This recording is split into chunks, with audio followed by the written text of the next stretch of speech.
నమస్తే. నేను doctor Suresh Buddha. Senior homeopathy consultant doctor care homeopathy. So, వయసు పైబడిన వాళ్ళు ముఖ్యంగా 50 సంవత్సరాలు దాటినటువంటి వాళ్ళలో షుగర్ లెవెల్స్ అనేవి ఎక్కువైపోవడం, లేదంటే అన్‌కంట్రోల్డ్‌గా అయిపోవడం. తద్వారా ఎలాంటి ఇబ్బందులొస్తాయి? దానిని ఎలా మనం నయం చేసుకోవచ్చనేది ఇప్పుడు డిస్కస్ చేద్దాం. షుగర్‌లో ముఖ్యంగా ఏంటంటే 2 రకాల షుగర్స్ ఉంటాయి. అది చాలా మందికి తెలుసు. Type 1 and type 2. టైప్ 1 అంటే మనకి ఇన్సులిన్ అనేది బాడీలో ప్రొడ్యూస్ కాకపోవడం వల్ల బయట నుంచి ఇన్సులిన్ ఇవ్వాల్సిన అవసరం పడేటటువంటి డయాబెటిస్. ఇది యూజువల్‌గా ఏంటంటే చిన్న పిల్లల్లోనే స్టార్ట్ అయిపోవడం జరుగుతుంది. సో, రెండోదేంటంటే type 2 diabetes. So, type 2 diabetes అంటే ఇన్సులిన్ సెక్రీషన్స్ కొంత మేరకు జరుగుతున్నా కూడా ఇన్సులిన్‌ని బాడీ యుటిలైజ్ చేసుకోవడంలో ప్రాబ్లమ్ అవుతుంది. సో, ఎందుకు అంటే బాడీ లోపల ఉన్నటువంటి రిసెప్టార్స్ ఏవైతే ఉంటాయో ఇన్సులిన్‌ని అవి రిసీవ్ చేసుకోవడంలో ప్రాబ్లమ్ కనిపిస్తది. ఎప్పుడైతే రిసీవ్ చేసుకోలేవో మనకి రక్తంలో అది ఇన్సులిన్ మనకు పూర్తిగా రాదు కాబట్టి రక్తంలో ఉండేటటువంటి షుగర్స్ అనేవి కంట్రోల్ చేసే అవకాశం బాడీకుండదు. అప్పుడు మనం తీసుకునేటటువంటి ఇంటేక్ ఎంత షుగర్స్ అయితే మనం బాడీకి ఇస్తున్నామో, అంతగా షుగర్ లెవెల్స్ లోపల కూడా ఇంక్రీజ్ అయిపోవడం జరుగుతుంది. తద్వారా మనకి టైప్ 2 డయాబెటిస్ అనేది రావడం జరుగుతుంది. సో, ఇది ఒక్కోసారి ఏమవుతుందంటే అన్‌కంట్రోల్డ్ అయ్యే అవకాశం ఉంటుంది. అన్‌కంట్రోల్డ్ అంటే ఏంటి అంటే, ఎయిదర్ మీరు మెడికేషన్స్ వాడుతున్నా, లేదంటే వాడకున్నా ఎక్కువ శాతం షుగర్ లెవెల్స్ అనేవి వాటి నార్మల్ లెవెల్స్‌లో కాకుండా చాలా అధికంగా అయిపోయి స్పైక్స్ అన్నమాట. సడెన్‌గా షుగర్ లెవెల్స్ పెరిగిపోవడం చూస్తూ ఉంటాం. కొంతమందిలో మెడిసిన్స్ వాడుతున్నా కూడా షుగర్ కంట్రోల్ కాదు. ఈవెన్ కొంతమంది జాగ్రత్తలు తీసుకున్నా కూడా షుగర్ కంట్రోల్ కాదు. అలాంటి కండిషన్స్‌ని మనం అన్‌కంట్రోల్డ్ డయాబెటిస్‌గా చెప్తాం. దీనికి గల కారణం ఏంటి అంటే, ఒకటి టైప్ 2 డయాబెటిస్‌లో ముఖ్యంగా ఈ ఇన్సులిన్ రిసెప్టార్స్ అనేవి గాని సరిగ్గా పనిచేయనప్పుడు, ఇన్సులిన్ అనేది బాడీలో పూర్తిగా యుటిలైజ్ అయ్యేటువంటి అవకాశం ఇవ్వదు. తద్వారా ఇన్సులిన్ ప్రొడక్షన్ మీద కూడా ఎఫెక్ట్ పడే అవకాశాలుంటాయి. ఎందుకు? బాడీ వన్స్ యుటిలైజ్ చేసుకోవడం తగ్గినప్పుడు ఆటోమేటిక్‌గా ప్రొడక్షన్ మీద కూడా ఎఫెక్ట్ అనేది చూపిస్తది.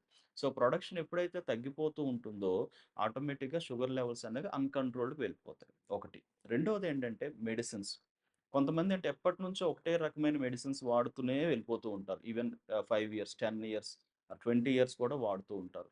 కానీ చాలామంది ఏం చేస్తారంటే షుగర్ సరిగ్గా చెక్ చేసుకోరు. వాళ్ళలో కూడాను షుగర్ లెవెల్స్ అనేవి ఆ మెడిసిన్‌కి అలవాటు పడిపోవడం వల్ల షుగర్ లెవెల్స్ అనేవి కంట్రోల్ కావు. కొంతమంది బాడీకి నేచురల్‌గా కూడాను షుగర్‌ని కంట్రోల్ చేసే అవకాశం పూర్తిగా కోల్పోవడం వల్ల లైక్ కొన్ని ఆటో ఇమ్యూన్ కండిషన్స్ వల్ల కావచ్చు, లేదా వేరే అదర్ డిసీజెస్ వల్ల కావచ్చు, లేదా విపరీతమైనటువంటి మెంటల్ టెన్షన్స్ వల్ల కావచ్చు. ఎప్పుడైతే ఇలా మనకి షుగర్స్ అనేది కంట్రోల్ కావో వాళ్ళని కూడా అన్‌కంట్రోల్డ్ డయాబెటిస్‌లోకి మనం చేర్చుకోవచ్చు. ఈ అన్‌కంట్రోల్డ్ డయాబెటిస్ అనేది యూజువల్‌గా ఏం ఏం చేస్తుంది అంటే లోపల చాలా కాంప్లికేషన్స్‌ని క్రియేట్ చేయడం జరుగుతుంది. షుగర్ లెవెల్స్ పెరుగుతున్న కొద్దీ బ్లడ్ సర్క్యులేటరీ ఇష్యూస్ బాడీలో డెవలప్ అవుతాయి. ఎవరిలో అయితే బ్లడ్ సర్క్యులేషన్ అనేది తగ్గిపోతూ ఉంటుందో, లేదంటే చిన్న చిన్న రక్తనాళాలు బ్లడ్ క్లాట్ అయిపోవడం జరుగుతూ ఉంటుందో, అది ఏ ఆర్గాన్‌లో క్లాట్ అయితే గనక, ఆ ఆర్గాన్ రిలేటెడ్ ప్రాబ్లమ్స్ మనకి ఆ బాడీకి వస్తాయి. ముఖ్యంగా మనం చెప్పేదేంటంటే first of all important thing కన్ను. సో, రెటినల్ వెసల్స్ అనేవి ఏవైతే ఉంటాయో అవి తొందరగా బ్లాక్ అవుతాయి. ఎందుకంటే చాలా కంటికి కనబడినటువంటి వెసల్స్ ఉంటాయి. అవి చాలా ఈజీగా బ్లాక్ అవ్వడం జరుగుతుంది. అన్‌కంట్రోల్డ్ డయాబెటిస్ ఉన్నటువంటి వాళ్ళు లేదంటే క్రానిక్ డయాబెటిక్స్‌లో. ఎప్పుడైతే ఇలా రెటినల్ వెసల్స్ అనేవి బ్లాక్ అయిపోతాయో, సో, రెటినల్ డ్యామేజ్ స్టార్ట్ అవుతుంది. మన కంటి చూపు సమస్య అనేది వస్తుంది. సెకండ్ థింగ్ ఏంటంటే కిడ్నీ సమస్యలు. సో, కిడ్నీకి వెళ్ళేటటువంటి రక్తనాళాలు కూడా బ్లాక్ అవ్వడం వల్ల కిడ్నీ లోపల ఫిల్టర్ చేసేటటువంటి నెఫ్రాన్స్ డ్యామేజ్ అవ్వడం స్టార్ట్ అవుతాయి. దీన్ని కిడ్నీ ఫెయిల్యూర్స్ కూడా చెప్తా ఉంటాం. మూడవది హార్ట్ రిలేటెడ్ ప్రాబ్లమ్స్.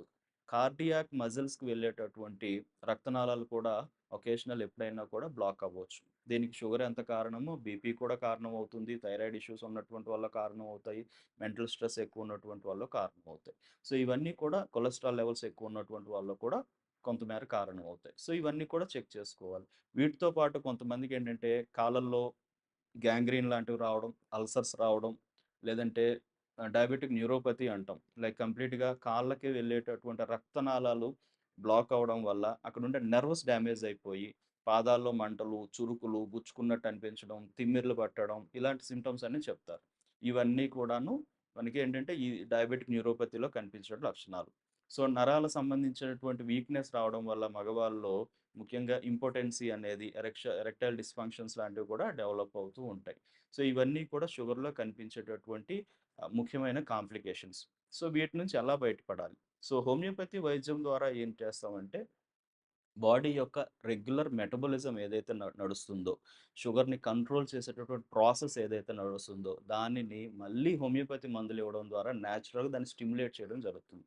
సో, అప్పుడు అది రెగ్యులేషన్ అనేది మళ్ళీ అగైన్ స్టార్ట్ చేయడం జరుగుతుంది. సో, రిసెప్టార్స్ మళ్ళీ ఇన్సులిన్ రిసీవ్ చేసుకోవడం ఏమాత్రమైనా పెంచుతూ ఉంటే, అప్పుడు మనకి డెఫినిట్‌గా షుగర్ లెవెల్స్ అనేవి చిన్నగా కంట్రోల్‌లోకి రావడం జరుగుతుంది. ఎప్పుడైతే షుగర్ లెవెల్స్ కంట్రోల్‌లోకి వస్తూ ఉంటాయో, రెగ్యులర్ మెటబాలిజం కరెక్ట్‌గా నడుస్తుంది కాబట్టి, ఈ కాంప్లికేషన్స్ ఏవైతే లోపల డ్యామేజ్ ఉంటుందో అది మనకు కంట్రోల్ అవ్వడం కనిపిస్తది. ఈ విధంగా షుగర్‌ని హోమియోపతి ద్వారా నెమ్మది నెమ్మదిగా బయటకి తీసుకురావడం జరుగుతుంది. దీనికి తోడు మందులు ఎంత ఇంపార్టెంటో, లైఫ్ స్టైల్ మోడిఫికేషన్స్ కూడా అంతే ఇంపార్టెంట్. కేవలం మెడిసిన్స్ వాడి షుగర్ వెంటనే కంట్రోల్ అయిపోతుందనేది కాదు. మెడిసిన్స్ ఎంత అవసరమో life style modifications like diet, regular exercises, mental stress management, sleep, so, ఇవన్నీ కూడా చాలా అవసరం. సో, మంచి డైట్ ఏంటి అంటే కార్బోహైడ్రేట్స్‌ని మనం ఎంత మేర కట్ చేయగలిగితే అంత మేర కట్ చేయాలి. మాక్సిమం 90-95% కార్బ్స్‌ని మనం కంట్రోల్ చేయగలిగితే షుగర్ లెవెల్స్ కొంతలో కొంత మనకు కంట్రోల్ అవ్వడం జరుగుతుంది. అలానే మోర్ ఫైబర్ ఇవ్వాలి, ప్రోటీన్ ఇవ్వాలి అండ్ కొంచెం ఫ్యాటీ ఫుడ్స్ కూడా మనం యాడ్ చేసుకుంటే గనక ఇంకా డెఫినిట్‌గా బాడీ కూడా చాలా హెల్తీగా రన్ అవ్వడం జరుగుతుంది. సో, ఇవి కొంత మేనేజ్‌మెంట్ చేయాలి. వీటికి తోడు రెగ్యులర్ ఎక్సర్‌సైజెస్ బాడీకి. చాలామంది ఏం చెప్తారంటే సార్ నేను రోజు వాకింగ్ చేస్తున్నానండి. అయినా కూడా నాకు షుగర్ లెవెల్స్ కంట్రోల్ కావట్లేదండి అంటారు. వాకింగ్ అనేది మంచిదే. బట్ వాకింగ్ ఒక్కదాని వల్లే పూర్తిగా షుగర్ లెవెల్స్ కంట్రోల్ అవ్వడం జరగదు కొంతమందిలో. వాకింగ్‌తో పాటుగా కొంచెం వెయిట్ రిలేటెడ్ ఎక్సర్‌సైజెస్ చేయడం. అంటే వెయిట్స్ చేయాలి. మజిల్ బిల్డింగ్ అనేది చేయాలి. మజిల్ గ్రోత్‌ని పెంచేలాగా కొన్ని ఎక్సర్‌సైజెస్ అండ్ డైట్ ప్యాటర్న్స్ అనేవి ఫాలో అవ్వాలి. ఇవి చేస్తే గనక కొంత మేరకు మన షుగర్ లెవెల్స్ కంట్రోల్ అవుతాయి. బట్ ఇవన్నీ ఎంత చేసినా కూడా మనకి మేనేజ్‌మెంట్ అంటాం. సో, మేనేజ్‌మెంట్‌తో పాటు హోమియోపతి మెడిసిన్స్ అనేవి శరీర తత్వాన్ని రీత్యా అంటే షుగర్ ఎప్పటినుంచొచ్చింది? దానికి గల రూట్ కాజ్ ఏంటి? మన లోపల జరిగే పెథాలజీ చాలా మందికి తెలుస్తది. బట్ ఇది స్టార్ట్ అవ్వడానికి గల కారణం అనేది మాత్రం చాలా మందికి తెలీదు. ఇది ఎక్కువ శాతం ఒకటి జెనెటికల్ టెండెన్సీస్ వల్ల అయ్యుండొచ్చండి. లేదు అంటే మెంటల్ స్ట్రెస్ అనేది ఆ టైంలో మనకి ఎక్కువగా ఉన్నా కూడా మనం పేషెంట్స్‌ని అడుగుతా ఉంటే కరెక్ట్‌గా ఒక 5 ఇయర్స్ నుంచి సపోజ్ ఎగ్జాంపుల్ 5 ఇయర్స్ నుంచి షుగర్‌తో బాధపడుతున్నారు. 5 ఇయర్స్ షుగర్ తెలిసే ముందు వాళ్ళు ఏ రకమైన మెంటల్ వర్రీస్ గురయ్యారనేది మనం మనం పేషెంట్స్‌ని అడిగితే వాళ్ళు చాలా క్లియర్‌గా ఈ రకమైన సిట్యుయేషన్స్ జరిగినాయండి. ఈ రకమైన టెన్షన్ పడ్డానండి చెప్తారు. అది చాలా ఇంపార్టెంట్.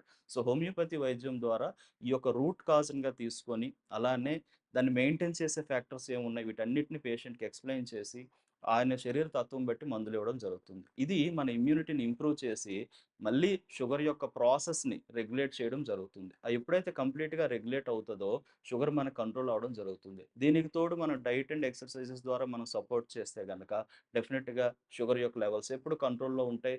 మెడికేషన్స్ నుంచి బయటపడతాము. చాలా రకాల మెడిసిన్స్ నుంచి బయటపడే అవకాశాలు కూడా మనకి హోమియోపతి వైద్యం ద్వారా ఉంటుంది.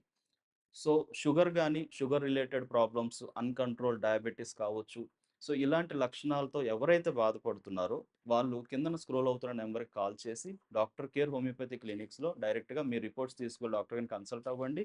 ఆ కండిషన్స్ అన్నీ మీకు ఎక్స్‌ప్లెయిన్ చేసి, ఎంతకాలం వాడాలి, దీని నుంచి ఎలా బయటపడతాం అనేది మీకు చాలా క్లియర్‌గా మీకు ఎక్స్‌ప్లెయిన్ చేయడం జరుగుతుంది.